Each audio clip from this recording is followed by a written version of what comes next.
Donc ça, c'est une opération qui fait suite aux nombreuses plaintes des riverains, donc qui se plaignent régulièrement d'incivilité. Donc il y a des dealers, des jeunes qui squattent les halls d'entrée, également les extérieurs. C'est du trafic, énormément de rodéos. Donc on a également des opérations rodéos qui sont menées plusieurs fois par semaine, donc pour intercepter les rodéos en toute sécurité, notamment ceux qui ne sont pas casqués, qui circulent sur les trottoirs, qui passent entre les véhicules, entre les piétons.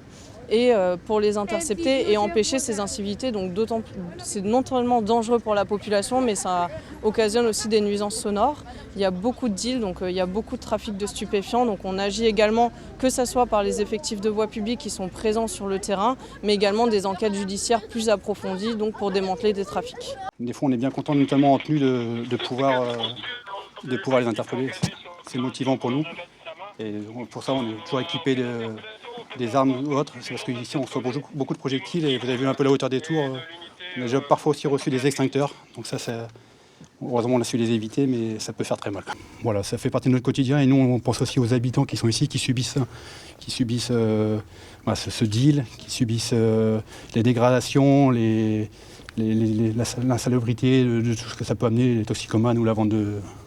On va aller voir après dans les halls, vous verrez, hein, si des fois c'est squatté, il y a carrément des cigarettes, il y a des gens qui pissent dans les halls. Enfin, c'est horrible pour les habitants en fait. Donc les recherches, on va principalement sur la voie publique, les individus qui sont présents sur la voie publique, puisque comme vous l'avez constaté au début de l'opération, dès qu'on arrive, ça crie.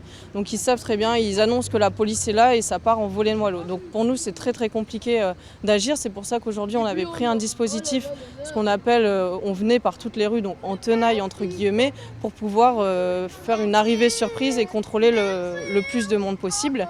Et après, on investit également les halls d'immeubles pour lesquels on a une autorisation permanente pour vérifier les caves, les halls d'immeubles, les caches électriques, etc.